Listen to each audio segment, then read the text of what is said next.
अखिलेश जी पूछ रहे हैं कि अभी तो बैठे बैठे खाई बाटी चोखा भाजपा के विधायकों ने, और अगर वो खड़े होकर खाने लगे तब क्या होगा,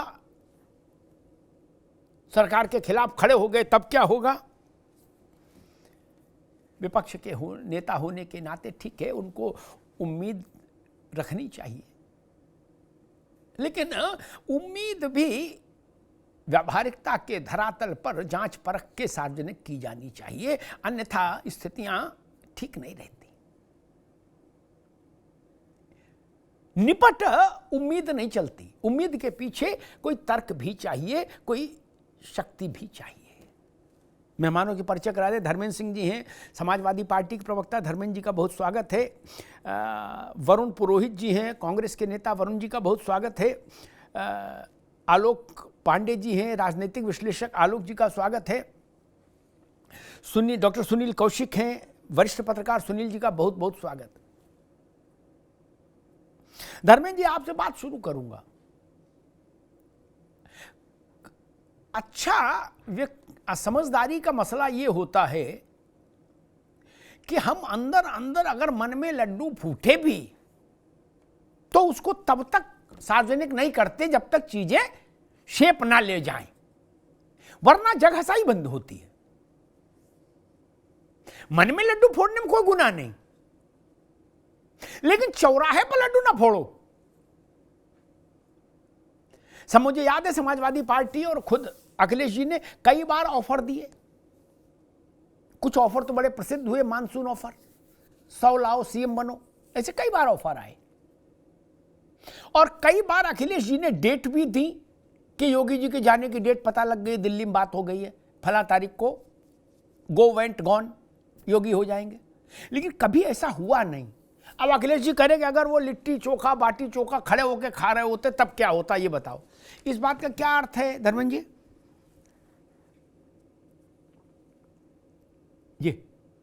साथियों और आपके दर्शकों को, देखिए ऐसा है, ये हम क्यों कह रहे हैं, ये तो भारतीय जनता पार्टी के अपने लोग कह रहे हैं। जब आप कहोगे, आपकी बातें आएंगी, आप खुद ही उनको धमकी दोगे, नोटिस दोगे और धमकाओगे, बाटी चोखा तुमने खा लिया, बड़ा गलत किया, पार्टी स्पष्टीकरण मांगेगी, पार्टी से निकालेगी, आपके विद्रोह को दबाने का काम करेगी, तो उसमें हमारे ऊपर क्यों दोष लगा रहे हैं? तो भारतीय जनता पार्टी के लोगों से कहिए कि भाई, अगर वो विधायक बाटी चोखा खा लिए या उनकी कहीं सुनवाई नहीं हो रही थी, आपस में दर्द बयां कर लिया, तो उसमें फिर प्रदेश अध्यक्ष जी को धमकाने की क्या जरूरत थी? क्या योगी जी के इशारे पे किया कि दिल्ली के इशारे पे किया? वो सब आप लोग भी जैसे क्षण की खबरें आती है वैसे हम लोग भी पता चलता रहता है, सब एक दूसरे जुड़े हुए हैं, क्या चल रहा है। भाई देखिए, परिवर्तन की बात ये कोई हमको परिवर्तित नहीं करना था, ना आपको चैनल्स करना था कि उत्तर प्रदेश सूबे का मुख्यमंत्री कौन होगा। उत्तर प्रदेश सूबे का मुख्यमंत्री भारतीय जनता पार्टी के राष्ट्रीय नेतृत्व ने योगी जी को तय किया था, और समय समय पर राष्ट्रीय नेतृत्व से के लोग जो यहाँ पर उनके प्रतिनिधि हैं, वो लगातार प्रयास करते रहते हैं कि अब बदलना है, तब बदलना है। वही हम लोग भी सुनते हैं, वही हम लोग भी कहते हैं। दूसरी बात, ऑफर की जहां नहीं तक धर्मेंद्र जी, मेरा एक मिनट रुको भाई, फिर पूरी बात कहेगा। एक मिनट, बच्चे कहीं समझ में आता है, छोटे लोग कहीं समझ में आता है, जो पार्टी का सबसे बड़ा व्यक्ति हो उसको ये नहीं फंसना चाहिए ना छोटे खेल में। तारीख तय हो गई, योगी जा रहे हैं, धर्मेंद्र सिंह से बुलवा दो, मनोज काका से बुलवा दो, अशोक यादव से बुलवा दो। ये अशोक अखिलेश जी बोल देंगे तो फिर क्या बचेगा? और योगी जाते नहीं, वो एक मिनट पर सुन लो, वो और मजबूत हो जाते हैं, तब स्थिति हास्यास्पद हो जाती है। राजा को नहीं बोलना चाहिए ना, बाकी अमला काहे के लिए? इसी के लिए रखा ना पार्टी में कि बुलवाओ, या तो आपका बोला हो जाए तब तो बड़ा आदमी बोले, पक्की बात है तो बड़ा बोले, और नहीं पक्की बात है तो छुटके बोले। धर्मेंद्र जी, नहीं अमिताभ जी, कोई हम कॉन्स्पिरेसी नहीं करते हैं, ना कोई साजिश करते हैं, ना कोई ऑफ द रिकॉर्ड योजना बनाते हैं। जो दिख रहा होता, जो समाज चल रहा होता, वही लोगों के बीच जाता, वही हम लोग भी करते हैं, विपक्ष के नाते जो होना चाहिए। देखिए, दिल्ली वाले हटाना चाहते हैं, दिल्ली वाले कोई आम आदमी नहीं है, जिन्होंने बनाया था वो हटाना चाहते हैं। और ये भारतीय जनता पार्टी का, जेपी नड्डा साहब से जब पूछा उन्होंने, तमाम विपक्ष, हम लोग कई लोग कह रहे थे कि योगी जी के लोकसभा चुनाव के बाद अगर यूपी जीते तो हटा देंगे, तो नड्डा जी ने एक बार भी मना किया था क्या? वो तो राष्ट्रीय अध्यक्ष थे। अलबत्ता उन्होंने कह दिया अब संघ को हमारी जरूरत नहीं। ये अलग बात है कि रिजल्ट आने के बाद क्या हुआ, कैसे हुआ, लेकिन उन्होंने ठीक है धर्मेंद्र जी, अगर वो कहेंगे तो कहा जाएगा। ठीक है, ठीक है धर्मेंद्र जी, मजे की बात जी, तब, जी। गरिमापूर्ण बात तब बने अखिलेश जी के लेवल पर, धर्मेंद्र सिंह के लेवल पर ठीक है, अखिलेश जी के लेवल पर तब बने जब वो ये कहें कि नड्डा ने हमको फोन करके कहा कि योगी को शनिवार को हटा रहे हैं, तब तो बात बन जाएगी। और नहीं तो काहे को ये चौराहे पर हर दिन वही बात दोहराते हो, उसका वजन तो हो यार। के तिवारी और राजीव गांधी में अंतर रहता था ना, राजीव गांधी तो के तिवारी नहीं, बकलोली के लिए के तिवारी रखे गए थे कि भाई तुम बकलोली करते रहो। पार्टियों में बकलोली के लिए लोग रखे जाते हैं, बड़ा नेता बकलोली में नहीं फंसता है। अब बैठ के खाओ लिट्टी और चाहे खड़े हो खाओ, उससे क्या हो जाएगा?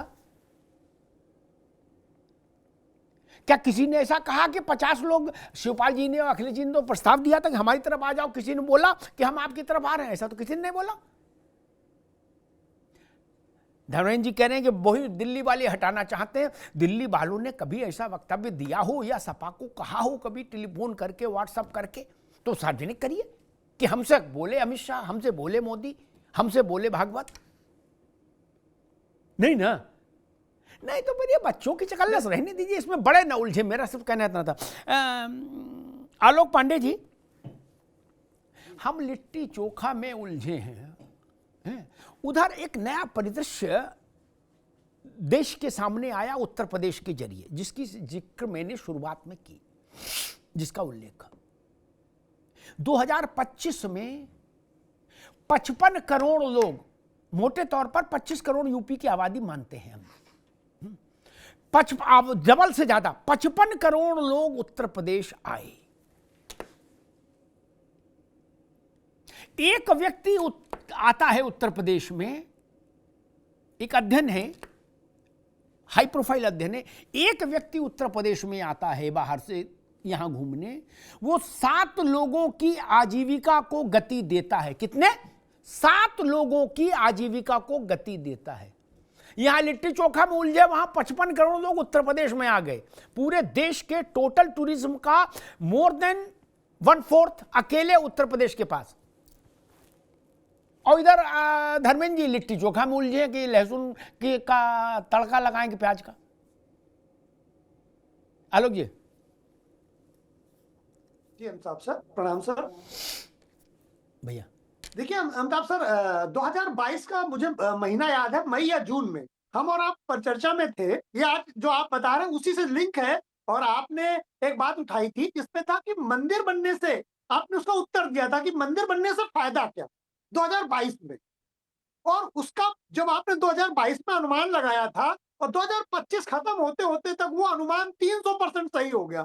300% इसलिए कह रहा हूं कि उसमें उस समय अगर किसी को कोई डाउट था तथा कथित सेकुलर लोगों को, मैं उन्हें तथा सेकुलर भी नहीं मानता, भारत में सेकुलर है ही नहीं। भारत में जितने लोग हैं वो तथा कथित सेकुलर हैं। तो जो तथा कथित सेकुलर थे वो कहते थे मंदिर बनने से फायदा क्या। वो उत्तर आपसे निकल के आया था कि मंदिर बनने से ये फायदा, मंदिर बनने से फायदा 52 करोड़ लोग, मंदिर बनने से फायदा है रोजगार। एक सर्वे और भी था कि एक जिले में, यानी अगर अयोध्या में तीर्थ यात्रा आती तो 10 जिले प्रॉस्परस हो जाते, 10 जिले, आसपास के सारे 10 जिलों तक उसका इकोनॉमिक चार्म जाता है। तो जो हमारे यहाँ धार्मिक पर्यटन सदियों से क्यों था, केवल धार्मिकता के आधार पर नहीं था। जो चाणक्य के समय से लेकर अभी तक चला आया, उसका कारण था आर्थिक मूवमेंट को बढ़ाना, उसका कारण था देश की नेशनल यूनिटी को बढ़ाना, उसका कारण था देश की कल्चरल यूनिटी को बढ़ाना। इस सेकुलरिज्म ने सब कुछ नष्ट कर दिया था। और भारतीय जनता पार्टी को एक क्रेडिट जाता है कि उसने अपने वोट बैंक को भी मजबूत किया। देखिए, राज्य को आर्थिक लाभ हुआ, लेकिन भारतीय जनता पार्टी को वोट बैंक का भी लाभ हुआ। जब आप ये बात बता रहे थे तो मैंने सर्वे किया कि गोवा में कितने गए।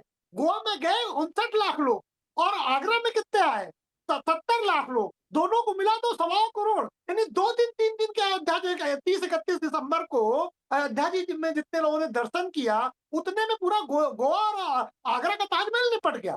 तो ये बताता है कि भारत में सांस्कृतिक उन्नयन का प्रारंभ है। और एक सर रिपोर्ट में और बताता हूँ ऐतिहासिक रूप से, जब मंदिरों का उन्नयन हुआ भारत में, जब मंदिरों का उन्नयन हुआ, भारत आर्थिक शक्ति और राजनीतिक शक्ति बना। इसीलिए जितने विदेशी आए उन्होंने सबसे पहले मंदिरों को तोड़ा। क्यों? इससे भारत का आर्थिक शक्ति और फिर राजनीतिक शक्ति कमजोर होती है। तो भारत में जैसे जैसे हमारे मंदिर मजबूत होंगे वैसे वैसे भारत राजनीतिक रूप से, आर्थिक रूप से भी मजबूत होगा और सांस्कृतिक रूप से तो स्वाभाविक रूप से मजबूत होगा। ठीक बात। वरुण पुरोहित जी के पास चलूंगा। एक सामान्य बात कहता हूं, आलोक जी तो आईएएस के बच्चों को पढ़ाते हैं जो अभ्यर्थी होते हैं, तो उनकी बात थोड़ी कठिन भी होती है। मैं तो गांव का आदमी हूं, बिल्कुल लेमन वाली बात कहूंगा।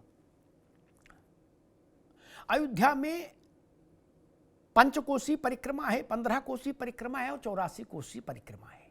3 परिक्रमाएं हैं। 84 कोसी परिक्रमा का मतलब जानते हैं क्या है?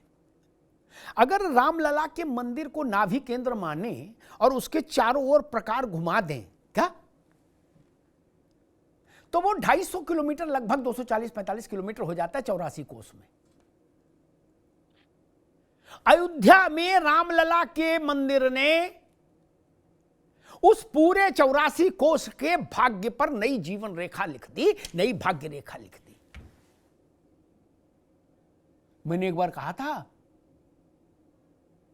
कि हम लोग 80 के अंत में अयोध्या जाते थे तो कोई रहने के लिए ढंग का होटल नहीं, खाने के लिए ढंग की जगह नहीं, रिक्शा चलो तो गिर पड़ो, इतनी उबड़ खाबड़। बंदर भी कुम्हलाए हुए, साधु भी क्षीण देह, कुछ नहीं, सब कुछ वीरान। हमने देखा उस अयोध्या को। और आज स्थिति ये कि अयोध्या में सामान्य दिनों में भी सड़क पर केवल शीश ही शीश दिखते हैं। हर वक्त 365 दिन जन समुद्र दिखता है। वरुण पुरोहित जी, मैंने एक बात का जिक्र किया था कि एक अध्ययन बताता है कि एक व्यक्ति जब आता है पर्यटन के लिए तो वो 7 लोगों की आजीविका को पुश करता है। ये तो बड़ी उपलब्धि है। धर्म और अध्यात्म और अर्थशास्त्र तीनों एक साथ परवान चढ़ रहे हैं। वरुण जी, अमिताभ जी, अलग अलग पार्ट है। आप जो रिलीजियस रिवॉल्यूशन की बात कर रहे हैं, मैं मानता हूँ रिलीजियस रिवॉल्यूशन आ गया, क्योंकि मैंने घर में भी बच्चों को देखा 9 दिन तक नवरात्रों के व्रत करने लग गए। ये रिलीजियस रिवॉल्यूशन मैंने देखा। बचपन में अपने तो होता था, बीच में चीजें गड्ढमड्ढ हो गई थी, वापस बच्चों में भी आ गया। तो ये आप जो कह रहे हो प्रूव होता है इस बात को। लेकिन मैं आप जो अभी शब्द का आपने सर्वे की बात करी, एक शब्द का प्रयोग किया जा रहा है लगातार साल 2 साल 3 साल से, धार्मिक पर्यटन। ये पर्यटन शब्द को मैं उचित नहीं मानता, क्योंकि आस्था से जुड़ा पर्यटन नहीं होता है। आस्था से तीर्थ यात्रा में जाते हैं या रिलीजियस कोई यात्रा करते हैं, उसको पर्यटन नहीं कह सकते। लेकिन इसको इन्होंने उसको पूंजीवादी दृष्टिकोण है, इसलिए पर्यटन शब्द से जोड़ दिया। टूरिज्म भगवान का कोई टूरिज्म थोड़ी होता है, भगवान के लिए तो आस्था से जाता है। दूसरी बात, बार बार अभी अब जैसे अभी अखिलेश जी के सहभोज की बात हो रही थी, अखिलेश सहभोज कोई भी कर सकता है। जब ठाकुरों का हुआ, जब तो किसी ने कमेंट नहीं किया, पार्टी ने भी निर्देश नहीं दिया ऐसे नहीं होगा ऐसे नहीं होगा। जब ब्राह्मणों ने कर लिया, जब सबके वो हो गया, तो ब्राह्मण सबसे ज्यादा सॉफ्ट टारगेट है भारत के अंदर। कोई भी बात है, दलित मूवमेंट, कोई ब्राह्मणों ने ऐसा कर दिया, ब्राह्मणों ने ऐसा कर दिया। अब ब्राह्मणों ने किसी की कोई जमीन छीनी नहीं, ब्राह्मणों ने कभी किसी से मारपीट की नहीं, ब्राह्मण अरबपति सेठ देश में है नहीं, और सबसे ज्यादा सॉफ्ट टारगेट एक ब्राह्मण बना रखा है सब पार्टियों ने। और कांग्रेस का, क्योंकि मैं कांग्रेस का हूँ, कांग्रेस का डिबेकल भी इसीलिए हुआ है कि ब्राह्मणों को दरकिनार कर दिया। और ये मोदी राज में भी, आप सहमत हो चाहे नहीं हो, ब्राह्मणों को दरकिनार किया गया लगातार। और योगी आदित्यनाथ जी की सरकार में ब्राह्मणों को कोई इंपॉर्टेंस नहीं दी जा रही, इसलिए उन्होंने बैठक करी। अब ये आप जो कह रहे हो राजनीतिक सूझबूझ और गहराई की बात, वो तो हर पार्टी अपने हिसाब से करेगी, मैं उस पर कमेंट नहीं कर सकता। आप तो सीनियर एडिटर हो, बस इतनी पत्रकार सालों को तो आप कर सकते हो, किसी मुझे इतनी स्वतंत्रता नहीं है। लेकिन ये इकोनॉमिक पॉइंट जो जोड़ रहे हैं, ये अब शुरू से ही था। आप कह रहे हो पहले पॉपुलेशन कम, अब इसके जो आप जो इसके धर्म से जो जोड़ रहे हो, उसको मैं ब्राह्मण शब्द इसलिए लाया कि ब्राह्मणों को तो नेग्लेक्ट किया जा रहा है, धर्म से, मंदिरों से हटाया जा रहा है, पुजारी दूसरे बनाए जा रहे हैं, और ब्राह्मणों का से खत्म होता जा रहा है। तो ये बहुत बड़ा एक मेरे हिसाब से तो एक खतरनाक चीज है धर्म के लिए, आस्था के लिए। तो ब्राह्मणों को जितना नेग्लेक्ट करोगे, जितना धर्म को आप विनाश करोगे, धर्म का नाश होगा। ठीक है, पांडे जी ने पढ़ाते हैं बच्चों को, मुझे नहीं पता सर्वे क्या कर रहे हैं, लेकिन ब्राह्मणों का अगर आप सर्वे करते हो तो पूरे देश में ब्राह्मणों को हर तरह से सब नेग्लेक्ट किया जा रहा है, उसको। ठीक है वरुण भाई, वरुण जी, ठीक है, ठीक है। वरुण जी की बात पर, वरुण जी योग्य व्यक्ति है, मैं 2 बातें कह के फिर कौशिक जी के पास। एक तो चीज ये, आबादी कम का मसला नहीं है भाई। हमने 80 करोड़ देश की आबादी पर अयोध्या देखी वरुण भाई, हमने 100 करोड़ पर अयोध्या देखी, हमने 125 पर अयोध्या देखी और हमने 150 करोड़ पर भी अयोध्या देखी है। इसलिए हमें ये ना समझाओ, वो अंग्रेजी में टूम-टाम करने वालों को बता सकते हो, हमने तो जमीन पर देखा, हमें क्या समझाओगे महाराज? हमें कोई किताब की जरूरत है कि गूगल की? मेरी आंखों में अयोध्या है पिछले 40 वर्षों से। इसलिए आबादी का कोई मसला नहीं। भारत में आबादी कम कम थी, 1947 में भी 32 करोड़ थे, जितनी आबादी अभी अमेरिका की है। पुरोहित जी, भारत एक मामले में तो हमेशा नंबर 1 रहा, आबादी। इन चक्कर में न पड़ो। और दूसरी बात, मैंने एक बार शायद कहा था, फिर कहता हूं, तब तक कहना चाहिए जब तक चीजें बिल्कुल लोगों के हृदय स्थल में ना स्थापित हो जाए। मेरे ख्याल से 10-12 बरस पहले मैं अयोध्या गया, तो हनुमानगढ़ी गया, तो वहां प्रसाद लेना है, फूल लेनी है, माला लेनी है, फिर आगे जाना है, सीढ़ी चढ़नी है। तो मैंने कहा भाई देसी घी के लड्डू दे दो 1 किलो। तो मैंने पूछा भाई कितना क्या हो जाता है कौशिक जी? तो उनने हमसे कहा कि भाई साहब, वरुण भाई आप भी सुन लो, 5 किलो लड्डू बिक जाए तो रात में हम खुद हनुमान जी का प्रसाद अपनी तरफ चढ़ा देते जाके। क्या 5 किलो? देश की आबादी तब थी 100 करोड़। अभी मैं गया 6 महीने पहले, मैंने कहा लड्डू और माला दे दो। पुरोहित जी सुनिए, क्या चीज बदलती है ये समझना होगा देश में। उसने मुझसे कहा कि भाई साहब काहे को लड्डू माला ले जाओगे? करीब 1.5 लाख आदमी हनुमानगढ़ी के इर्द गिर्द है, कहां पहुंच पाओगे और कहां चढ़ पाएगा? क्या जरा सा विग्रह है, इतना सा, क्या मूर्ति नहीं विग्रह। मूर्ति और विग्रह में अंतर है, ये भी जानिए। विग्रह केवल भगवान का होता है, मूर्ति किसी की हो सकती है। कल को कोई मुख्तार अंसारी की भी मूर्ति लगा सकता है गाजीपुर में, तो क्या कर लोगे? लेकिन विग्रह केवल परमात्मा का, इसलिए विग्रह शब्द का इस्तेमाल किया मैंने कहा दे दो, हनुमान जी जाने। खैर विषय वो नहीं, वो चढ़ गया, अलग बात। मैंने पूछा कि कितना कर लेते हो? बोले भाई साहब 5 कुंटल, 6 कुंटल, 7 कुंटल, जितना बनाते हैं उतना कम पड़ता है। अर्थव्यवस्था यहां से मजबूत होती है, भाजपा कांग्रेस के कहने से मजबूत तो नहीं होती, ये जान लीजिए। क्या बोले भाई साहब 20 लोग लड्डू बांधने के लिए रखे हैं, केवल 20 लोग। क्या वो दिन भर अहरनिश लड्डू बांधते हैं, बोले पूरे नहीं कर पा रहे, क्या करें? ये ट्विटर पर ट्वीट करने से अर्थव्यवस्था थोड़ी मजबूत होती है। जो वहां राम राम स्टेंसिल से लिख रहा है ना, वो भी 1,500 से 2,000 रुपया शाम को ले जा रहा है। आप भाजपा की आलोचना कर सकते हैं, लेकिन ये सच है। 2014 से पहले ऐसा तो नहीं कि काशी, मथुरा और अयोध्या 2014 में पैदा हुए, ऐसा तो नहीं है। उससे पहले वहां ये भीड़ क्यों नहीं थी? सरकारों की भी जिम्मेदारी थी, सरकारें भी दोषी थी, राजनीतिक लोग दोषी थे, और विशेष रूप से अयोध्या और मथुरा में। कैसे कह सकते हैं कि ये जनता है, इसमें सरकार का क्या लेना देना? एक भी प्रधानमंत्री श्री कृष्ण जन्म स्थान पर नहीं गया। क्यों?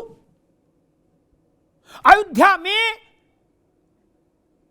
एक भी गैर भाजपा मुख्यमंत्री, धर्मेंद्र जी सुने, अयोध्या में कभी रामलला के दर्शन करने नहीं गया।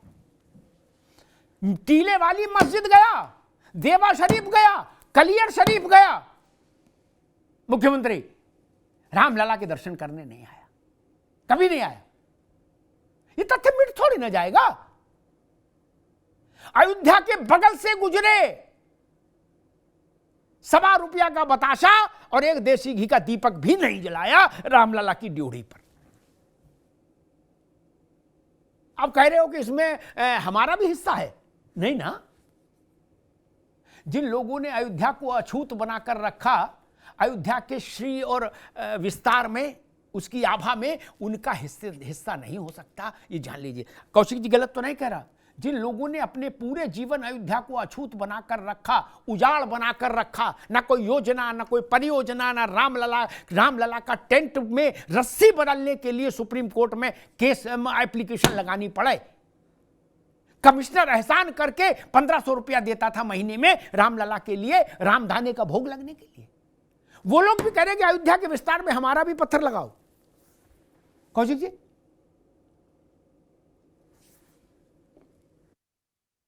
नहीं बिल्कुल, देखिए अग्निहोत्री जी, बिल्कुल आपने एक 100% बात सही कही है। 2014 से पहले के आंकड़े और 2014 के बाद के आंकड़े बिल्कुल स्पष्ट कर देते हैं, इसमें कहने की बात ही नहीं है। अब राजनीतिक आरोप प्रत्यारोप आप करें, वो आपकी राजनीतिक मंशा हो सकती है, लेकिन 2014 से पहले मुझे लगता है कि यहाँ जो पैनल में बैठे हुए हैं सभी लोग गए होंगे और 2014 के बाद भी गए होंगे, और सबने अपनी आंखों से वो परिदृश्य देखा होगा, इसमें कोई दो राय नहीं है।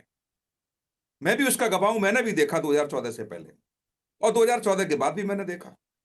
मथुरा वृंदावन भी देखा, अयोध्या भी देखा, बनारस भी देखा, और ये आंकड़े सब बताते हैं। वरुण प्रोत जी ने क्या कहा कि बीच में सब कुछ हो गया था, गड़बड़ हो गया था। अब बच्चे भी नवदुर्गे आराम से अच्छे से रखने लगे हैं, तो ये बिल्कुल स्पष्ट है कि ये स्वीकार है कि जो श्रद्धा समावेश में जो बढ़ाए घर घर में जा करके, उसमें सरकारें तो आप लोगों की भी रही, भाजपा, सपा की भी रही, बसपा की भी रही, कांग्रेस की भी सरकारें रही, लेकिन भाजपा ने ऐसा क्या कर दिया? ये सवाल खड़ा होता है, सोचने को मजबूर भी हर राजनीतिक दल को करता है। अब आप उससे भागे वो अलग बात है, आप उसको न माने वो अलग बात है, लेकिन जब अंतर मन से आप बैठेंगे तो इसे स्वीकार करेंगे, और जब तक ईमानदारी से आप स्वीकार नहीं करेंगे तो राजनीति से आप दूर होते चले जाएंगे, इसमें भी कोई दो राय नहीं है। ये आपको समझना पड़ेगा। आपने समाजवादी पार्टी का भी कुंभ देखा, भारतीय जनता पार्टी की सरकार के रहते हुए भी कुंभ आपने देखा, तमाम बहुत अंतर मैंने देखा, तो इससे अब दूर थोड़ी भाग सकते हैं। और बिल्कुल मैं आपकी बात से सहमत हूं अग्निहोत्री जी, कि निश्चित तौर से जो बातें आपने रखी कि एक व्यक्ति आता है तो 7 लोग उससे प्रभावित होते हैं, ज्यादा ही होते होंगे प्रभावित, और पुरोहित जी स्वीकार कर रहे हैं कि साहब ब्राह्मणों को अलग कर दिया। आप ही के लोग स्वीकार करते थे मंदिरों में ओबीसी के क्यों नहीं है, एससी के लोग क्यों नहीं है, अब आप कह रहे हैं कि ब्राह्मणों को मंदिरों से दूर कर दिया। मतलब आपके सहयोगी दल और कांग्रेस के बड़े नेताओं ने बड़े मंचों से कहा कि मंदिरों में पुजारी ब्राह्मण ही क्यों, ओबीसी क्यों नहीं, एससी क्यों नहीं, और अब जब होने लगे अब आपको वो याद आने लगा है कि वो क्यों नहीं। तो पुरोहित जी ये तय करनी पड़ेगी बहुत ईमानदारी से। राजनीतिक बातें आप कहिए हो सकती हैं, लेकिन जब आप घर और परिवार में बैठते होंगे, बच्चों के साथ, पिता के साथ, माँ के साथ, बीबी के साथ, तो ये दलीलें वहां नहीं चल पाएंगी आपकी, और चलती भी नहीं होगी दलीलें ये आपकी वहां पर। अब ऑन कैमरा आप ठीक है, आप पार्टी का पक्ष रखें, आपने कहा कि अग्निहोत्री जी स्वतंत्र हैं, कुछ भी कह सकते हैं, मैं स्वतंत्र नहीं कह सकता हूं। यही तो अस्वतंत्रता खाई जा रही है लोगों को, कि आप ठीक से भी सही भी नहीं बोल सकते आप, और जब आपको सुनते होंगे आपके बच्चे, घर वाले, रिश्तेदार, तो वो भी तो कुछ कहते होंगे आपके बारे में। एक सही सी बात आप सनातन के बारे में नहीं कह पा रहे हैं, धर्म के बारे में आप नहीं कह पा रहे हैं। एक समाजवादी पार्टी के बड़े नेता, मैं बता रहा हूं आपको, आज बड़े मंच पर अग्निहोत्री से कह रहा हूं मैं, वो सनातन को रोज गाली देते हैं बड़े चैनलों पे, और जब मैं एक बार अग्निहोत्री अभी उनसे मिलने गया तो मैं बिना बताए उनके पास चला गया। 1 घंटे से पूजा में बैठे हुए थे वो। मैंने घर वालों से क्या कर रहे हैं कि पूजा कर रहे हैं वो। तो मैं जब लौट के आए तो हमने कि सनातन को सुबह से शाम तक आप गाली देते हैं। बोला वो ऑन कैमरा की बात कौशिक जी अलग है, मानता तो मैं भी हूं, जाना तो मुझे भी वही है। तो जब आप राजनीति में और जो वास्तव में ईमानदारी से जो चीजें हैं उसमें आप भेद करने लगेंगे और बांटने लगेंगे, और आपके चेहरे कुछ और होंगे और घर के सामने कुछ और होंगे, तो निश्चित तौर से मुझे लगता है ऐसे लोकतंत्र में बदलाव बहुत मुश्किल से आएगा। और ये बदलाव आपको स्वीकार करना पड़ेगा कि जो भारतीय जनता पार्टी की सरकार ने लाया है वो आप भी ला सकते थे। गैर भाजपा मुख्यमंत्री नहीं गया, प्रधानमंत्री वहां नहीं गए, लखनऊ और अयोध्या की दूरी बहुत ज्यादा थोड़ी है, 1.5 से 2 घंटे में पहुंच जाते हैं, और मुख्यमंत्री के लिए तो 1 घंटा भी नहीं लगेगा प्रोटोकॉल के हिसाब से यदि आप जाएंगे तो जो आपने भेद किया है वही है कि लगातार भारतीय जनता पार्टी की दोबारा सरकार आई, और 2027 में यदि आपने इसको ईमानदारी से स्वीकार नहीं किया तो 2027 भी आप सब लोगों के लिए बड़ा चैलेंजफुल होगा। जी ठीक बात। सुनील जी कह रहे थे कि अयोध्या लखनऊ से बहुत दूर नहीं, ठीक बात, अयोध्या दिल्ली से भी बहुत है, लखनऊ से तो 120 किलोमीटर है, और बड़े लोग तो अपने जहाज से चलते हैं, इन्हें कौन हमारी की तरीके से बस में और ट्रेन में धक्का खाना। ये तो अपना जहाज ऐसे निकलवाते जैसे हम किसी से कहें कि भैया मोटरसाइकिल निकालो। चलना है। वैसे वो कहते गुड्डू जहाज निकालो, होके आते अभी पान खा के, ऐसे चलते बड़े लोग, सब जानते हैं, इसमें कोई मैं नई बात नहीं कह रहा, तो सभी जानते हैं।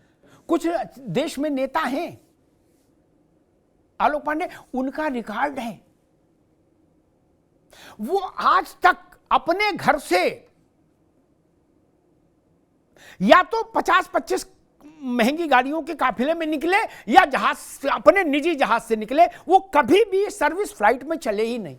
क्या कथा में जाए तो, उर्स में जाए तो, मरे में जाए तो, जन्मदिन में जाए तो, क्या, और जहाज भी छोटा नहीं, बड़ा वाला जहाज जो गांव में उतरे तो लगे। खैर, आज विषय ये, अयोध्या मन से दूर रही लोगों के। भौगोलिक दूरी का कोई मतलब नहीं बड़े लोगों के लिए। भौगोलिक दूरी का मतलब जिस गरीब आदमी के लिए है, उसने तो कभी दूरी मानी ही नहीं, सिर पे लुटरिया पुटरिया रखे हुए चला आ रहा है। एक बार मैं 15 कोसी परिक्रमा के समय अयोध्या में था। मैं होटल की छत पर जाकर देख रहा था दृश्य, सड़क नहीं दिख रही थी किसी दिशा में, सिर्फ जन समुद्र दिख रहा था। पांव में चप्पल नहीं पहनी थी श्रद्धा के कारण।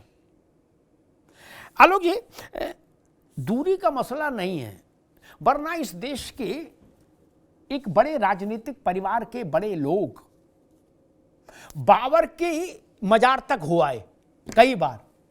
बाबर की मजार यहां तो है नहीं कि पान खाने गए और बाबर की मजार मिल गई वही नमस्ते कर ली, नहीं ना, क्या जी। और जी। उत्तर प्रदेश में गोविंद बल्लभ पंत के बाद कोई मुख्यमंत्री, पंत जी भी गए कि नहीं गए मुझे नहीं पता, क्योंकि उन पर नेहरू जी का दबाव बहुत था, कभी अयोध्या नहीं गया। और गांधी परिवार जो इस देश का शीर्षस्थ परिवार है, उसके किसी सदस्य, पंडित जी से लेके और रेहान बाढरा तक, किसी ने कभी अयोध्या का दर्शन नहीं किया। आलोक पांडे, ये तो संयोग नहीं हो सकता कि समय नहीं मिला। बाबर तक लोग चले गए हैं, बोले बाबर अंकल हम आए हैं नमस्ते करने, लेकिन इधर नहीं आए। पांडे जी,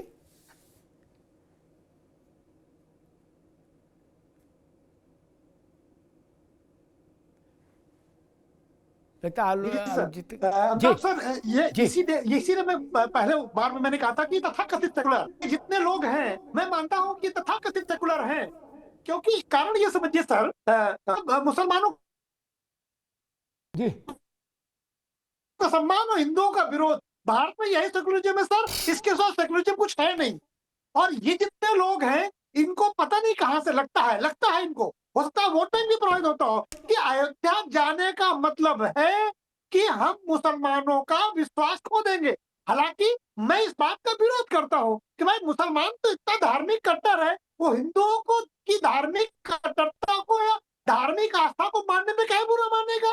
तुम मानो तो ठीक और हम माने तो बुरा, लेकिन फिर भी ये इतना डर है इस देश के तथाकथित सेकुलर लोगों को कि भौतिक दूरी न होते हुए भी ये कभी नहीं जाते।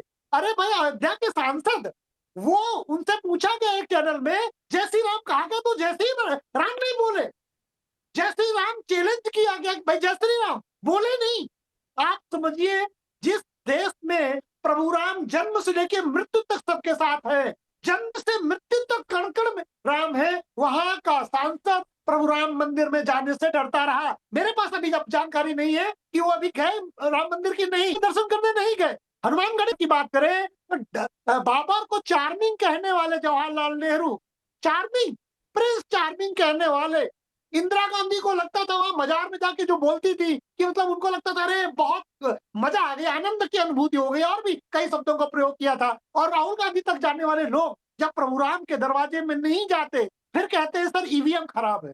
ईवीएम नहीं खराब है, आपकी नीयत खराब है। हिंदुस्तानी लोग, भारतीय सनातनी लोग ये चाहते हैं कि जिस तरह आप इस्लाम धर्म का सम्मान करते हैं, सनातन का भी सम्मान करिए। यहाँ सम्मान की जगह पर बहुत बार हमें अपमान सर सुनने को मिलता है। एक लाइन बस और कहूंगा, जब राहुल गांधी कहते हैं कि बीजेपी के विधायक सांसद ऐसे हैं जैसे मंदिर में रखी मूर्तियां, शक्तिहीन, पावरलेस, ऐसे व्यक्ति को हम भारत का प्रधानमंत्री कैसे बनाए जो सनातन के मंदिर में रखी मूर्तियों को पावरलेस कहता है सर। ये दुर्भाग्य है, और कांग्रेस जब तक अपनी नीति नियत नहीं बदलेगी, या नेता बदले या नीति बदले, नहीं तो उसके दुर्दिन ऐसे ही रहेगा। ठीक पुरोहित जी, ये सच है कि पंडित जी से लेकर और गांधी परिवार का मौजूदा जो रूप स्वरूप है, इनमें से कोई सदस्य कभी रामलला के दर्शन करने नहीं गया। ये भारत जैसे देश के लिए बहुत अटपटी बात है। करोड़ों करोड़ लोग इस बात को हृदय में स्वीकार नहीं कर सकते कि कोई तो समस्या रही होगी। बाबर के यहां जाने के प्रसंग हैं। एक मिनट सुन लो भैया, बात सुन लो फिर पूरा उत्तर दीजिए। बाबर की मजार पर जाने के प्रसंग है रिकॉर्डेड। उत्तर प्रदेश में स्वर्गीय कल्याण सिंह जी और योगी आदित्यनाथ मुख्यमंत्री के आसन पर रहते हुए 2 ही लोग अयोध्या में निरंतर गए। बाकी कोई मुख्यमंत्री अयोध्या नहीं गया। मैंने बताया कलियर शरीफ गए, देवा शरीफ गए, अजमेर शरीफ गए, टीले वाली मस्जिद गए, बर्फीले वाली मस्जिद गए, लेकिन वहां नहीं गए। इसके पीछे कोई तो डिजाइन होगी पुरोहित जी, कोई तो सोच होगी। अमिताभ जी, पाकिस्तान प्रोटोकॉल तोड़ के जाना या अडवाणी जी का जिन्ना की मजार पे जाना, ये भी कोई सोच तो रही होगी। तो समय काल परिस्थिति के अनुसार नेता लोग अपना निर्णय लेते हैं। जो आप कह रहे हो, आप क्योंकि मैंने आपको कहा तो आपको इतने साल हो गए, आपने अप्स एंड डाउन सारे राजनीति के भारत के देखे, इसलिए आप इतने रिफाइंड रूप से विश्लेषण कर सकते हो और विवेचना कर सकते हो और नेताओं। अब ये आप जो बात कह रहे हो, ये आज के वक्त में, मैंने आपको शुरू में कहा रिलीजियस रिवॉल्यूशन मैंने घर में भी देखा। कौशिक जी समझ नहीं पाए मेरी बात को। मैं और नेताओं की जैसे नहीं बोलता, क्लियर बोला मैंने, दूसरे नेता नहीं बोलते। मैंने स्वतंत्र शब्द अमिताभ जी के लिए लिया था। मैं अखिलेश जी के लिए कोई शब्द का उपयोग नहीं कर सकता क्योंकि मैं कांग्रेस को रिप्रेजेंट करता हूं। वो कर सकते हैं सब नेताओं की विवेचना। तो मैंने खुद ने देखा पाया, जो बचपन में अपन लोग, आप भी देखा, सबने देखा कि बचपन में पूजा पाठ सब मेरे तो अभी तक चलती रही कंटिन्यूअस घर में। लेकिन मैंने जो दौर देखा है ना बीच में 2-4 साल से, बच्चों को देखा जो व्रत करने लगे, 3:30 बजे उठ के मंदिर जाने लगे। ये पिछले 2-3 साल में मैंने बच्चों के अंदर जो पाया। पिछले 10 साल 15 साल का अगर विश्लेषण करें तो पिछले 5 साल पहले उतना नहीं था उनमें धार्मिक प्रवृत्ति। अपने घरों में तो थी, लेकिन इतनी नहीं थी जितनी आज सबमें देखने को मिल रही और सभी बच्चों में देखने को मिल रही। तो ये एक रिलीजियस रिवॉल्यूशन है। और समय काल परिस्थिति शब्द का मैंने इसलिए प्रयोग किया क्योंकि आप राजनीतिक सूझबूझ और गहराई की बात कर रहे थे, आप कर सकते हो, मैंने उसको अलग शब्दों का प्रयोग किया। राजनेताओं को समय के अनुसार अपने निर्णय, अपने विजन को बदलना चाहिए। अब वो नहीं बदल, मैंने ब्राह्मणों की बात क्योंकि ब्राह्मणों को नेग्लेक्ट किया गया, इसलिए ऐसा डिबेकल हुआ कांग्रेस पार्टी का। और ब्राह्मणों को बसपाओ सपाओ सबको आकर्षित करने में होड़ लगी हुई है। तो ये एक जो क्रॉस सेक्शन है जिसको जबरदस्ती सॉफ्ट टारगेट बनाया, जबरदस्ती, तो उसको अगर आप अपने साथ नहीं लोगे तो राजनीति में दिक्कत हो। क्योंकि मैं ब्राह्मणों को का कुल का हूं, तो इसलिए मैं ब्राह्मणों की बात कर रहा हूँ।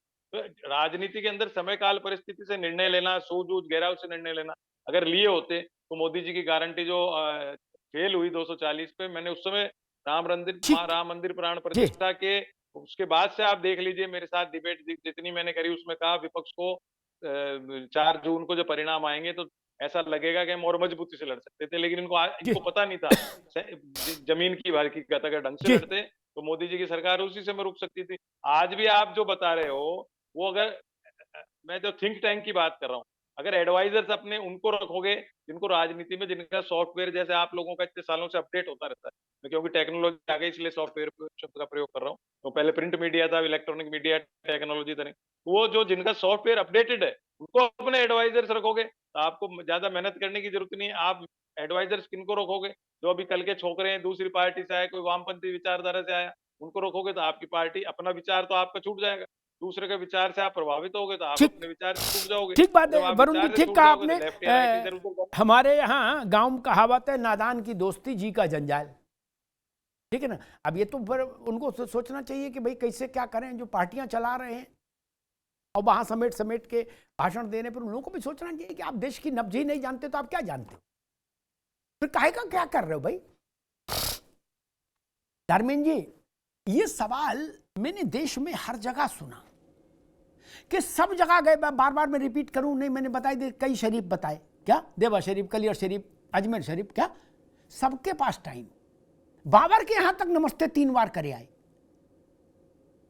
और रामलला पूछ दो कि आप नहीं गए, आपके पुरखे भी नहीं गए, तो कहते जब रामलला बुलाएंगे तब। तो मैंने एक बहस में कहा था कि बाबर आपको व्हाट्सएप पर मैसेज भेजता है बुलाने का या व्हाट्सएप कॉल करता है? रामलाला ने तो नहीं बुलाया अभी। बाबर के पास आपका व्हाट्सएप नंबर है, बाबर के पास मोबाइल है, वो आपको बुलाता है। धर्मेंद्र जी, ये प्रश्न तो लोग पूछते हैं। भाजपा कांग्रेस छोड़ दो, सपा बसपा, जनता पूछती है जो ना भाजपा की सदस्य है ना सपा की। वो पूछती भैया ये बात तो सच में गलत है भाई, हैं? ये दुनिया में घूम रहे और रामलाल जी के यहां नहीं गए कभी और पुरखों से नहीं गए, ये भी कहती साथ में। अमिताभ जी जी जी, हमको थोड़ा समय दीजिए। अमिताभ जी, जी, देखिए, जी, पहली बिल्कुल, बात, जो बिल्कुल। सनातन परंपरा को जानता है, जी उसमें हम लोग जब बच्चे थे तब से हमारी दादी उदी हम लोगों को जब गंगा स्नान या सरयू स्नान या दर्शन करने जाती थी, कई बार साथ ले गए, बहुत छोटे थे हम लोग। तो ये माना जाता था कि बुलावा जो है जिस देवस्थल से आता है, ईश्वर कृपा होती तभी व्यक्ति दर्शन पाता है, और नहीं तो वहां पहुंच करके भी तमाम लोग ऐसे अभागे रह जाते हैं, बिना दर्शन के लौट आते। मैं चूंकि इस विषय पर आऊंगा, उसके पहले भाई आलोक जी कह रहे थे, उनको एक तो चूंकि हम लोग को पहले से मालूम है, कहते थे संविधान से इतनी नफरत है, संविधान में लिखे सेकुलरिज्म शब्द से नफरत है कि उन्होंने उसका लगातार कंडेम्ड किया। कम से कम पढ़े लिखे डॉक्टर साहब को सेकुलरिज्म शब्द पे बोलने के पहले सोचना चाहिए कि संवैधानिक व्यवस्था है, और उसमें किसी को आपत्ति नहीं। रही बात अयोध्या की, आप आज गणना कर रहे हैं, 1840 के कुंभ की भीड़ कहां से आई थी जिसमें भगदड़ हुई, हजारों लोग मरे। ये लगातार, उस समय आबादी कितनी रही होगी अमिताभ जी? आज करोड़ों में, उस समय लाखों में, 100 करोड़ के ऊपर है, 150 करोड़ की आबादी है हिंदुस्तान की। उस समय कुछ 20-30 करोड़ रही होगी, 40 करोड़ रही होगी। उस रेशियो में जो है, आप चाहे 1840 लीजिए, 1906 1905 की, या उज्जैन की, देहरादून की भगदड़ हो, या हरियाणा हिमाचल प्रदेश की हो, चाहे और देवस्थानियों, समय समय पर। तो ये कहना कि भीड़ नहीं होती, केवल अब आने लगा पर्यटन के, ये बिल्कुल रेलेवेंट नहीं है, ये सही बात नहीं। दूसरी बात, देखिए, 2-3 चीजें होती है। आप करें दिखावा नहीं, गए नहीं, भाई पूरी तरह से जो पूजा पाठ है, ईश्वर की भक्ति पूर्णतया निजी है, ईश्वर पर आस्था और समर्पण का विषय है, वो रील का विषय नहीं है जो भारतीय जनता पार्टी चाहती है। आस्था का विषय है, केवल भव्यता का नहीं है, दिव्यता का भी है। जब तक दिव्यता नहीं होगी देवस्थानों पे, केवल आप पिकनिक मनाने के लिए वहां नहीं जाते हैं, वहां जाते हैं ईश्वर से, ईश्वर में विलीन होने, ईश्वर के प्रति अपनी श्रद्धा प्रकट करने, उनसे ब्लेसिंग्स लेने। इसलिए थोड़े जाते हैं हमको संख्या गिनवाना है, उनको रील बना करके डाल देनी है। भारतीय जनता पार्टी के नेताओं की तरह वही सनातन की परिभाषा करने लगेंगे।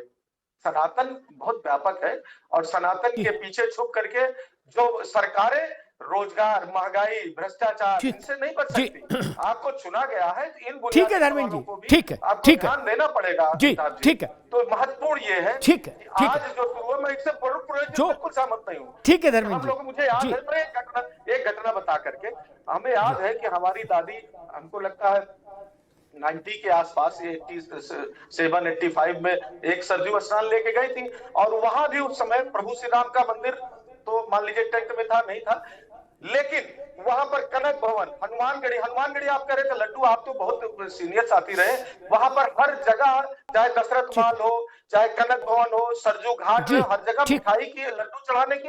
और उस समय हनुमान जी के मंदिर के दर्शन का नंबर उस समय भी घंटों बाद लगता था। ठीक है धर्मेंद्र, ठीक है, हम लोग याद है कि वहां राजभर स्टेशन सोना पड़ा, और सुबह 4 बजे लाइन में, 3 बजे लग गए थे, अच्छा क्या करके दर्शन मिला था। ये कहना कि भीड़ नहीं थी, वहां कोई था ही नहीं, लड्डू 1 किलो नहीं बिकता था, ये कितना हाइपोथेटिक है, क्योंकि हम लोगों ने सब देखा है, वही बगल से प्रयागराज होता है। आ गई बात, आ गई, अब आ गई बात, अभी रुकना होगा, अब रुकना होगा, अब रुकना होगा, अब धर्मेंद्र जी, अब रुकना होगा, ना अब रुकना होगा, मैं रुकी इनकी आवाज, अब रुकना होगा। ऐसी थेथरई ठीक नहीं, पूर्वांचल के लोग थेथरई समझते हैं, ऐसी थेथरई ठीक नहीं। मैं जो बात बोलता हूं ना, उसमें 24 कैरेट की बात बोलता हूं, 23 कैरेट की नहीं।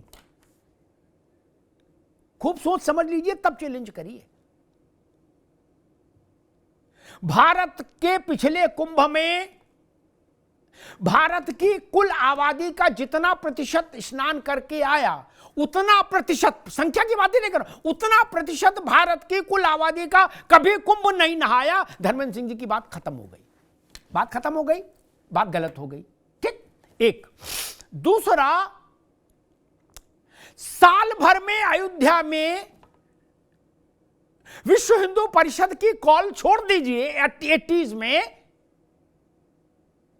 जितने लोग आते थे उतने तो एक महीने में आ रहे हैं, तब भी भारत की आबादी 100 करोड़ थी। परसेंटेज में गिन लो, इसमें नाक नीची होती हो तो परसेंटेज में गिन लो, उसमें तो नपना बराबर हो जाएगा ना। अभी रुकना होगा, अभी आप बीच में नहीं, अभी रोकिए आवाज ना, अभी रोकिए आवाज ना, मेरी बहस में ये नहीं। उस वक्त जब आपको अवसर दिया था उसी वक्त आपके दिमाग में बात आनी चाहिए थी। सेकंड थॉट ठीक नहीं, एक चीज।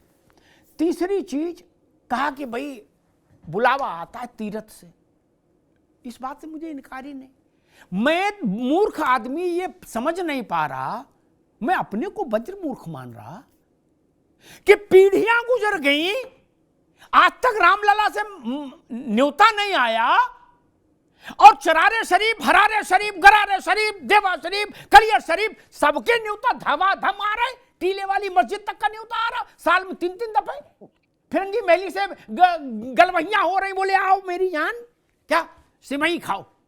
ये गजब बात करते हो यार, इससे नहीं चलेगा।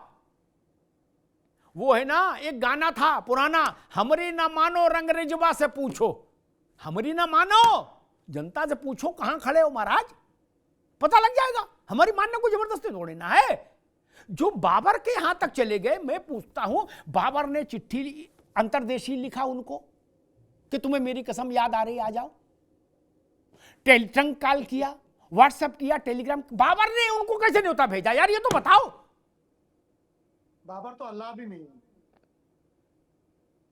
हनुमानगढ़ी में न्योता नहीं आया इसलिए मूछ ऊंची है, बोला नहीं जाएंगे। हनुमान जी जब कॉल करेंगे तो जाएंगे। अच्छा जी, देवा शरीफ वाले कॉल कर रहे हैं, वो तो जमीन के अंदर है। क्या अजमेर शरीफ वाले कॉल कर रहे हैं, वो तो जमीन के अंदर है। ये थोथी बात है, ये नहीं।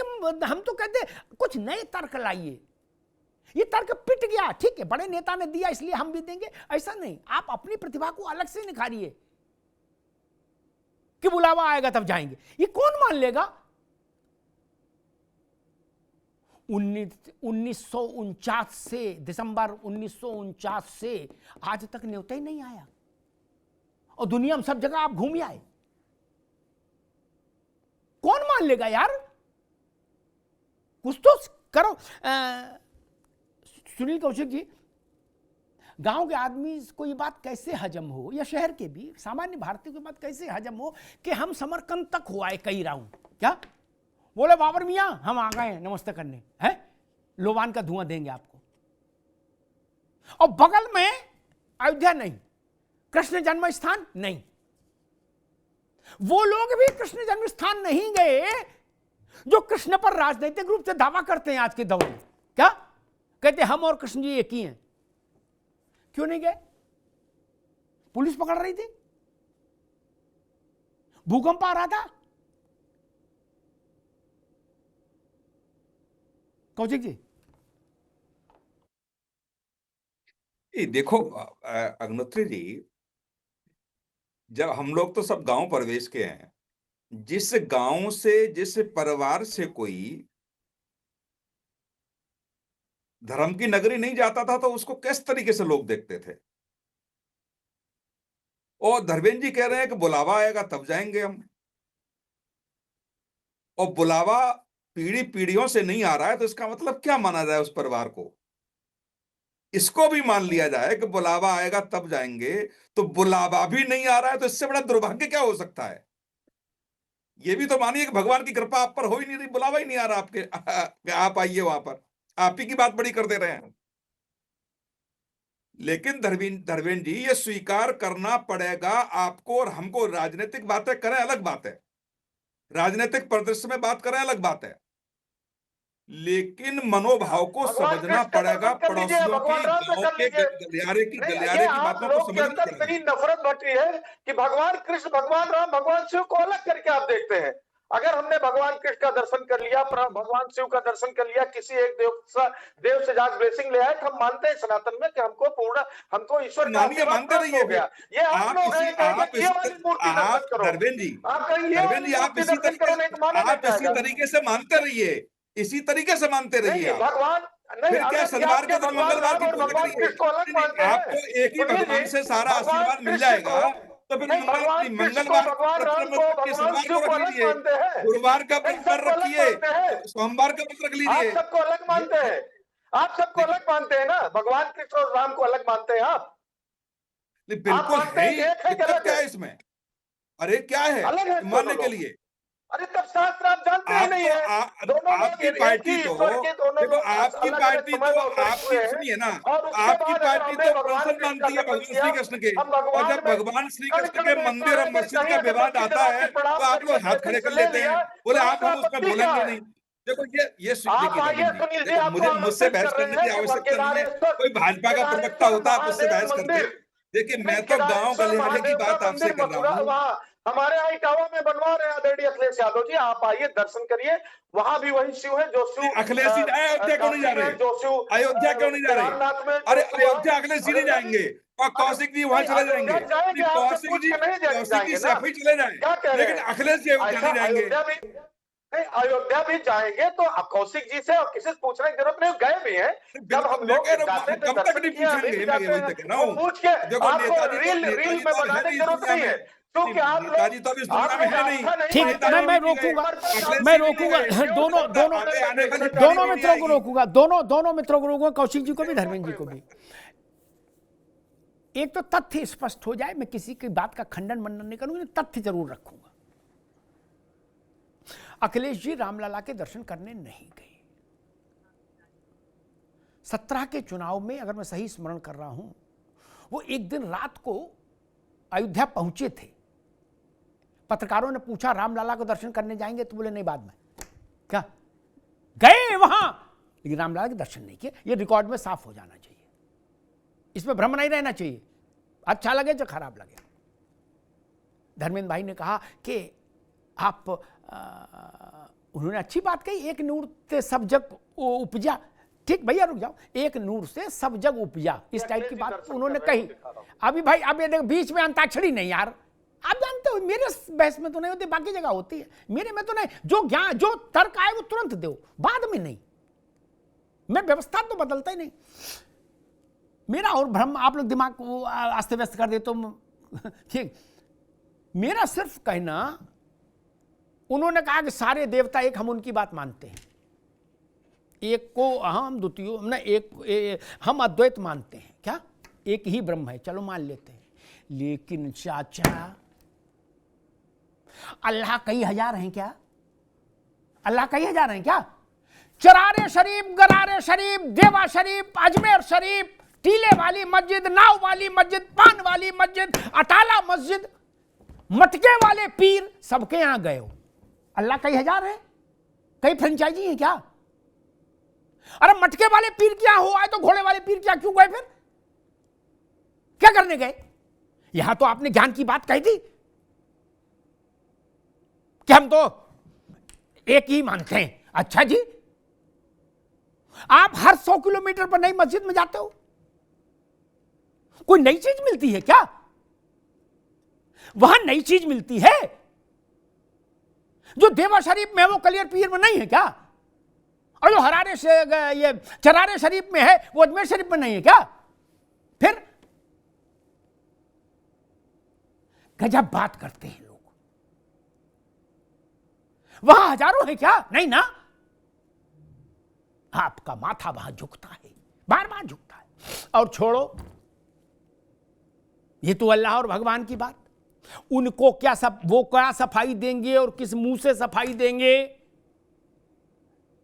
जो भारत से कई हजार किलोमीटर दूर एक बेहद ठंडे मुल्क में बाबर भाईजान कह के कुंडी खटखटाते रहे 3 पीढ़ियों तक। बोले बाबर भाईजान तुम्हें मेरी कसम एक बार मेरी ओर देखो तो। अब वो तो कब्र में दफन, वो क्या देखें, मर तो यहीं गए थे, यहां से तो बॉडी गई थी। क्या वहां किस लिए जाते हैं? वहां क्या लेना देना? बाबर इस देश का नहीं था, बाबर इस देश का नहीं था, न रक्त से न जन्म से। भैया ये सब वहां दिखाओ पार्टी में, हम तो देख ही चुके जो देखना था, ठीक ना? बाबर के का इस देश से क्या लेना देना? आक्रांता था, दुष्ट था, लफंगा था। हमारा कौन सा इश्क मोहब्बत है उससे, सूफियाना इश्क, कि हम वहां जा रहे हैं बार बार। मैं नाम नहीं ले रहा हूं, मैं नाम ले भी सकता हूं, सब समझते हैं कि किसकी ओर कह रहा हूं। और यह तर्क किसी के गले नहीं उतरता कि हमको न्योता नहीं आया इसलिए नहीं गए। तब फिर चरारे शरीफ का, देवा शरीफ का न्योता दिखाओ। वहां जो दफन है उसने आपको कब टेलीफोन किया? और एक बात अंतिम कहूंगा धर्मेंद्र जी से, सारे मंदिर अच्छे हैं, सारे धार्मिक स्थल अच्छे हैं धर्मेंद्र जी, लेकिन अपनी पार्टी को ये बात जरूर समझाइएगा, आप योग्य व्यक्ति हैं, नहीं तो सावधानी हटेगी और दुर्घटना घटेगी, लिख लो। लेकिन अब सुनिए, लेकिन आप मंदिर बनवा रहे, अच्छी बात, और बनवाइए क्या, लेकिन कोई मंदिर, मैं पूरी जिम्मेदारी से कह रहा हूं, अयोध्या और काशी और मथुरा का बर की बराबरी नहीं कर सकता, ये जान लीजिए। हिंदी में समझ लीजिए, अंग्रेजी में नहीं। कोई मंदिर दुनिया का, उनसे बड़े मंदिर बन सकते हैं, उनसे भव्य मंदिर बन सकते हैं, लेकिन कोई जन्म स्थान नहीं हो सकता, ये जान लीजिए। अयोध्या की क्या स्थिति है, मैं धर्मेंद्र जी के लिए कहूंगा, अयोध्या की सनातन में वही स्थिति है, मेरी बात को गौर से सुने सब लोग, अयोध्या की सनातन में वही स्थिति है जो इस्लाम में मक्का और मदीना की है। लिख लीजिए, इसके दाएं बाएं मत भागिएगा कभी। अयोध्या की वही स्थिति है जो बौद्ध धर्म में लुम्बिनी की है। अयोध्या की वही स्थिति है जो क्रिश्चियनिटी में ईसा मसीह के जन्म स्थान की है, और अब वेटिकन सिटी की है। वो लोग नादान हैं या धूर्त हैं जो ये कहते हैं कि सारे मंदिर एक से हैं। यार नहीं जी, किसने कह दिया इसे? ये बात ही तर्कहीन है। दुनिया के जितने धर्मों के सर्वोच्च तीर्थ स्थान हैं, अयोध्या की तुलना सिर्फ उनसे हो सकती है, उससे नीचे किसी एक पायदान से नहीं हो सकती। मैंने बात एक बार नहीं 100 दफे कही है। इसलिए इस प्रपंच में नहीं फंसाना चाहिए जनता को कि हम भी तो बनवा रहे हैं अपनी गली में। नहीं जी, गली का मंदिर भी वरेण्य है, श्रद्धा का स्थान है, बनवाइए। पैसा ज्यादा है तो अच्छा बनवा देंगे, कम पैसा कम अच्छा बनवाएंगे, लेकिन आप अयोध्या नहीं हो सकते। और जिनको ऐसा भ्रम है कि हम अयोध्या का बराबरी करने के लिए अपने मोहल्ले में मंदिर बनवाए दे रहे हैं, उनको भ्रम दूर कर लेना चाहिए। इस देश में लाखों मंदिर हैं, लेकिन अयोध्या कोई नहीं हो सकता, भगवान कृष्ण की जन्मस्थली कोई नहीं हो सकता, विश्वेश्वर महादेव कोई नहीं हो सकता, जिसमें भगवान शिव कहें कि काशी मेरी देह है, देह।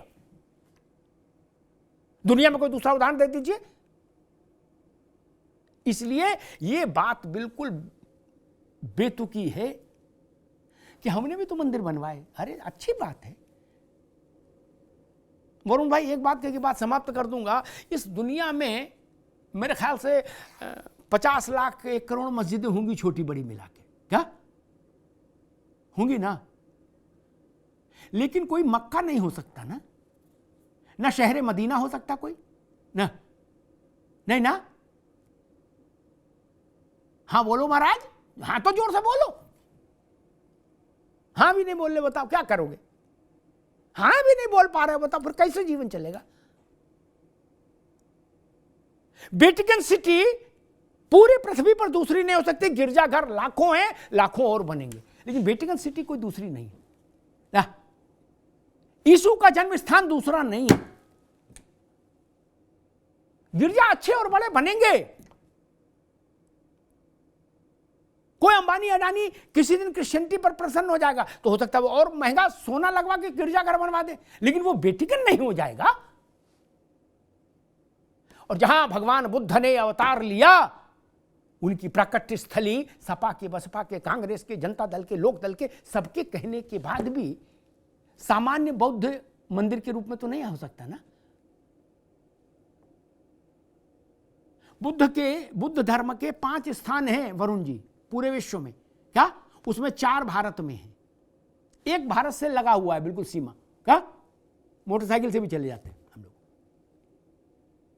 उनकी बराबरी कोई नहीं कर सकता, चाइना में भी नहीं, हांगकांग में भी नहीं, जापान में भी नहीं, जहां बौद्ध धर्म विस्तार पा गया।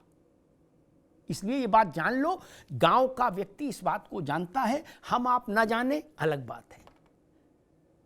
जाने न जाने गुल ही न जाने, बाग तो सारा जाने है। हिंदुस्तान जानता है। धन्यवाद।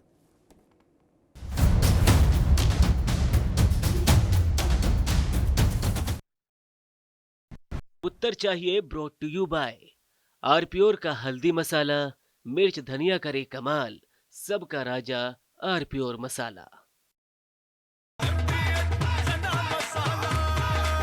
अब छोलिया हो या लोबिया, सफेद चने या काले चने, सब कुछ मजेदार बने। अब आया असली स्वाद। अब आया स्वाद। जब स्वाद के पड़े हो लाले तो MDH का चंकी चाट मसाला डालें। MDH का चंकी चाट मसाला। MDH। अरे श्रीमती जी, कुछ तो सस्ता लो, बचत करो। नहीं श्रीमान जी, सब बढ़िया लो, रहने दीजिए। इसमें क्या खास बात है? थोड़े में ज्यादा स्वाद, यही तो है इसकी खास बात। वाओ मामा, क्या स्वाद है। अरे मेरे राजा, राजा आरप्योर मसाला। मेरे पास है आरप्योर पाव भाजी का मसाला। आरप्योर पाव भाजी मसाला, पाव भाजी को टेस्टी बना डाला। सबका राजा आरप्योर मसाला। थोड़े में ज्यादा स्वाद, यही तो है इसकी खास बात। वाओ मामा, क्या स्वाद है। अरे मेरे राजा, राजा आरप्योर मसाला। कुछ तो सस्ता लो, सब बढ़िया लो, इसमें क्या खास बात है? थोड़े में ज्यादा स्वाद, यही तो है इसकी खास बात। राजा आरप्योर मसाला। का किचन किंग किचन में हो तो हम सब कुछ बना सकते हैं। बैंगन का भरता, आलू गोभी, भिंडी मसाला और भी बहुत कुछ। MDH।